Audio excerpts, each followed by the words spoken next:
la cathédrale de Nouméa de 79 à 86, et ensuite curé à Saint-Ferdinand-des-Ternes, recteur de la cathédrale Notre-Dame de Paris, on y reviendra, évêque de Pontoise, évêque de Basse-Terre en Guadeloupe, c'est bien ça? C'est tout cela. Le parcours est complet. Alors, vous êtes venu en Nouvelle-Calédonie à l'occasion de l'installation de Monseigneur Sioné Poué comme archevêque de Nouméa. Vous teniez absolument à être là? C'est un moment important. Je viens au nom des évêques de France parce que la Vous avez été envoyé distance par la conférence des évêques. la distance faisait que c'était très difficile pour le président de la conférence, Monseigneur de Moulin-Beaufort, de venir alors qu'il avait participé aux ordinations et installations à la Réunion, la Guadeloupe, puisque c'était il y a 2 ans, et la Guyane, mais il ne pouvait pas venir en raison aussi du calendrier, puisque c'est la Semaine Sainte, et c'était à la veille des rameaux. Alors, je me suis dévoué volontairement, bien sûr, pour les représenter et apporter d'ailleurs un message de la conférence des évêques de France. Que vous avez lu. Que j'ai lu, et c'est un message de soutien pour le nouvel archevêque. Alors, vous connaissez Monseigneur Sioné Poué? Oui,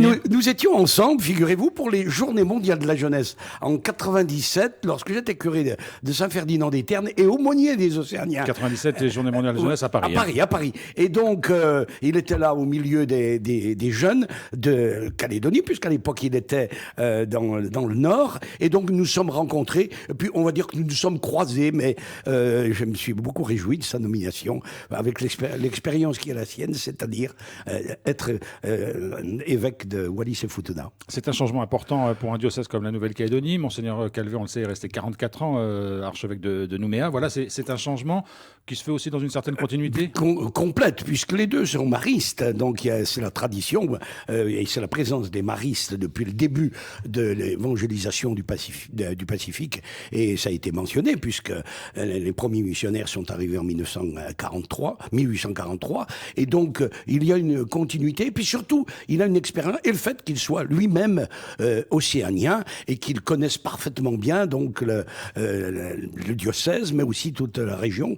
Et puis, son lien, je dirais maintenant, a renforcé aussi avec l'Église qui est en France. Comme l'a dit la conférence épiscopale, nous sommes prêts à vous aider pour donc continuer la mission ensemble. Alors, Monseigneur Riocreux, on s'en rend compte, prolonger un peu votre séjour en Nouvelle-Calédonie pour ne pas rester trop peu de temps, et vous allez vivre la Semaine Sainte. Absolument. J'ai déjà commencé avec la messe chrismale qui était lundi soir.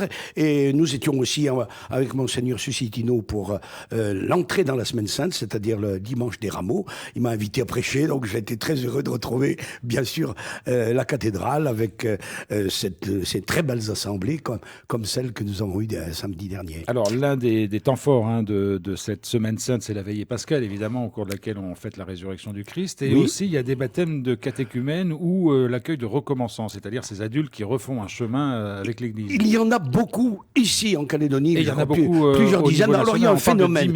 Il y a un phénomène qui a été noté, c'est-à-dire il y a 10 000 adultes qui sont baptisés en cette année, c'est-à-dire beaucoup plus que l'année dernière, et 7 000 adolescents. Alors vous allez dire, ça fait un nombre important, bien sûr avec une diminution du nombre d'enfants, mais d'enfants baptisés à l'enfance, mais il y a donc ce phénomène qui est noté, comme il y a eu un autre phénomène au début de l'entrée en carême, avec la participation de jeunes dans de très nombreuses églises, et il m'a été dit d'ailleurs que c'est par les réseaux sociaux que les jeunes... Pour le mercredi des cendres. Pour le mercredi des cendres, pour recevoir le signe des cendres, et peut-être aussi parce que cette année le carême correspondait avec le ramadan, mais ils veulent s'afficher chrétiens. Il y a beaucoup de jeunes et de personnes qui sont en recherche spirituelle. Mais alors voilà, comment expliquer ça? C'est un peu inexplicable. Alors, à ce point que d'ailleurs la province de Paris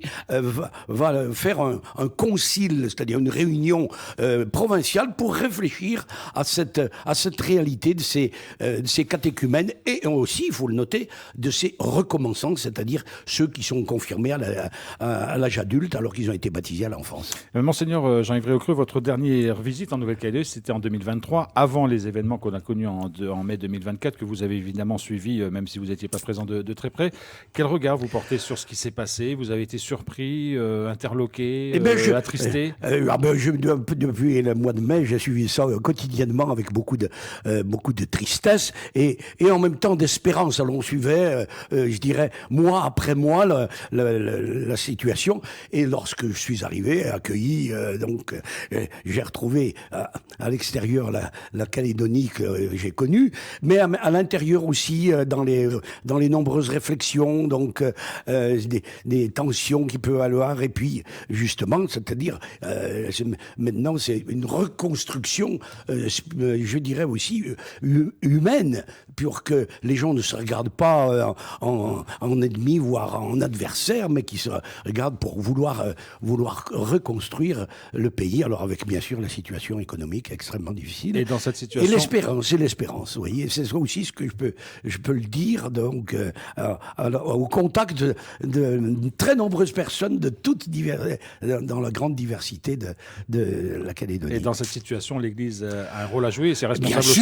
Bien sûr, et je crois qu'elle l'a montré d'ailleurs samedi dernier, puisque tout le monde a noté qu'il y avait toute la Calédonie réunie, et ceux qui ont préparé, et je pense en particulier aux Océaniens, c'est-à-dire le Wallisien et le Fundunien, qui accompagnaient le réveil, il y avait une délégation importante qui était venue, ceux qui vivaient ici à Nouméa, et puis les Kanaks, les Polynésiens, les Vietnamiens, et bien sûr les Européens, parce que ce qui m'a frappé aussi, ayant suivi de l'extérieur et en regardant de l'intérieur, en écoutant les uns et les autres, c'est qu'il y a une volonté de la part de beaucoup, pour ne pas dire de tous, que on ne veut plus connaître ce qu'on a connu et on veut avancer. Monseigneur Jean-Yves Riaucreux, je le disais tout à l'heure, vous avez été recteur de Notre-Dame de Paris, 21 mois, je crois que vous êtes resté. Absolument, voilà, oui. Presque 2 Très ans. court, oui. Cette nuit, le président de la République a reçu les ouvriers qui ont participé au chantier de rénovation de Notre-Dame de Paris pour leur remettre la Légion d'honneur. C'était un moment important, un moment fort. Ça vous semble bien que l'État reconnaisse le travail de tous ces ouvriers? Je crois que Notre-Dame a été la grâce de la reconstruction ou de la résurrection, comme cela a été dit. Alors j'ai suivi cela très attentivement parce que j'ai visité le chantier avec le général Georges Lain qui est décédé, et puis je m'informais au quotidien, puis on attendait la réouverture. Et la réouverture a été un moment inouï, c'est-à-dire avec cette présence des plus hautes autorités, bien sûr de notre pays, mais les chefs d'État ou de gouvernement, et nous, les évêques, nous étions à l'intérieur. Et ce qu'il y avait, par exemple, de très notable, c'est qu'il y avait même les handicapés, ils étaient à la même hauteur que les chefs d'État. Et nous vivions un moment de communion comme rarement on peut en vivre. Et cette communion, elle était réalisée par Notre-Dame elle-même, et ceux qui ont été très applaudis donc au moment de la réouverture, ce sont d'abord les pompiers,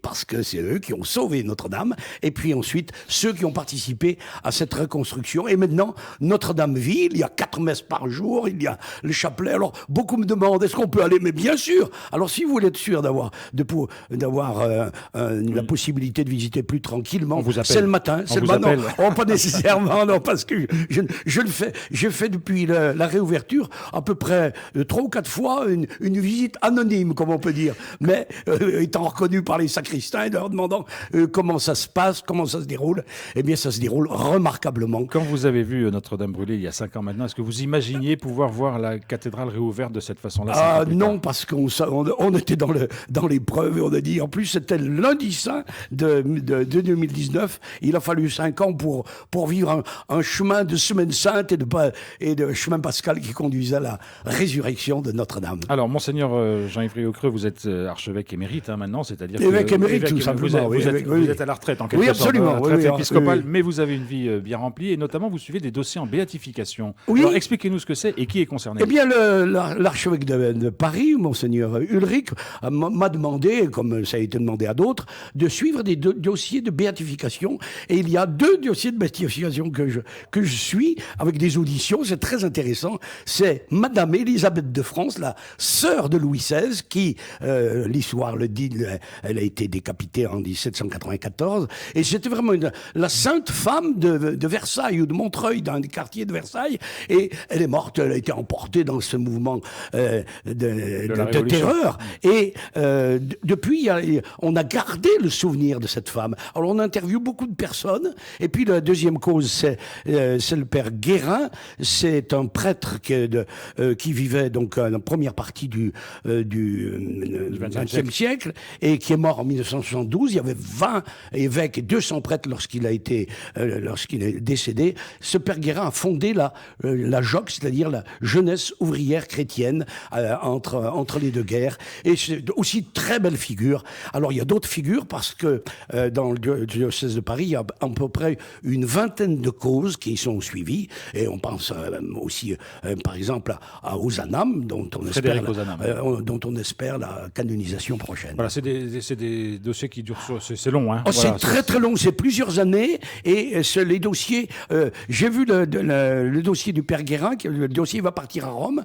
À ce moment-là, il sera examiné. C'est 5000 pages qui vont être résumées en ce qu'on appelle une position de 1000 pages et qui sont examinées par les théologiens et par les cardinaux. Et le pape, alors à ce moment-là, proclame l'héroïcité des vertus, et puis après la béatification, la canonisation. Mais c'est surtout un appel à la sainteté pour tous, et je dirais pour nous-mêmes, et particulièrement en cette semaine sainte. Alors, Monseigneur Riocreux, on sait que vous êtes un grand voyageur, vous allez quitter la Calédonie, mais non pas pour rentrer directement en métropole, vous allez en Nouvelle-Zélande. Oui, la Nouvelle-Zélande est un pays... Et vous allez nous parler de Monseigneur Pompalier. Absolument. Alors, Monseigneur Pompalier est l'évêque qui a été le premier évêque de la région, avec les pères maristes. Il a résidé en Nouvelle-Zélande pendant 30 ans. Il est venu mourir à Paris en 1871, après 30 ans d'évangélisation. Et on avait ramené son corps de Nouvelle-Zélande en Nouvelle-Zélande, c'est-à-dire en 2002. Et depuis, je suis allé très fréquemment en Nouvelle-Zélande. Alors, je réponds à l'invitation pour aller à Wellington, Auckland, rencontrer les évêques, rencontrer les Maoris, et puis ensuite repartir. Je dis le tour du monde en 20 jours, puisque je reviendrai par Tahiti. Voilà, et puis peut-être que vous reviendrez encore en Nouvelle-Calédonie dans les années qui viennent. Avant votre départ, peut-être un message que vous aimeriez délivrer aux Calédoniens. Devenez tout ce que vous êtes déjà, c'est-à-dire un pays magnifique avec ses possibilités, avec cette communion qui peut se réaliser dans la diversité. Et comme je l'ai vécu moi-même depuis 60 ans que je connais la Calédonie, et c'est ce message en particulier aussi, puisque nous sommes dans la Semaine Sainte, de joyeuses Pâques. Monseigneur Jean-Yves Riocreux, merci beaucoup d'être passé par les studios de Radio Rythme Bleu.